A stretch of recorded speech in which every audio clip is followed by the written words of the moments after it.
С 28 сентября по 27 октября проводится школьный этап Всероссийской олимпиады школьников по 24 предметам. Давайте возьмем интервью у прошлогодних призеров Всероссийской олимпиады. Представься, пожалуйста. Всем привет, меня зовут Барашков Роман Петрович, я ученик 11 А класса.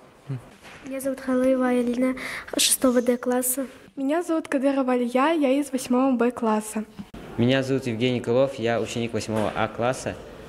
По какому предмету ты участвовал на Всероссийской олимпиаде школьников в прошлом году?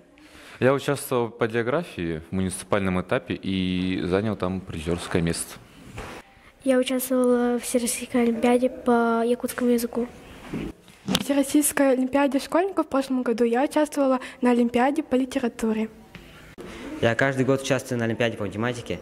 На муниципальном этапе в СОЖ 3 года подряд становился призером. Еще весной стал призером городской олимпиады по геометрии. Еще буду участвовать на Всесибирской олимпиаде по математике. Какие у тебя были ощущения, когда ты узнал, что ты стал призером?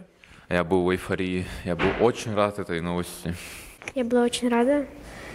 Я была приятно удивлена и рада. Я был рад и удивлен. Какие советы ты дашь участвующим в этом году? Готовьтесь заранее.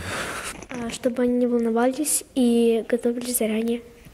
Чтобы они не волновались, если у них что-то будет не получаться, то они пошли бы к этому через некоторое время и все-таки сделали какой-либо ответ. К олимпиаде нужно готовиться целый год, участвовать в различных конкурсах, в других олимпиадах и хорошо учиться, конечно.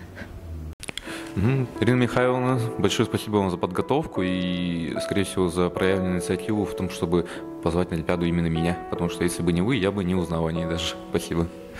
Я очень благодарна своей учительнице по якутскому языку, что она подготовила меня.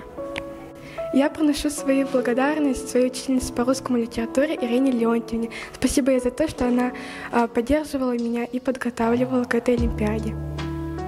Хочу поблагодарить свою учительницу по математике Винокурову Татьяну Владимировну, которая также является моей классной руководительницей, за постоянную поддержку, помощь и подготовку.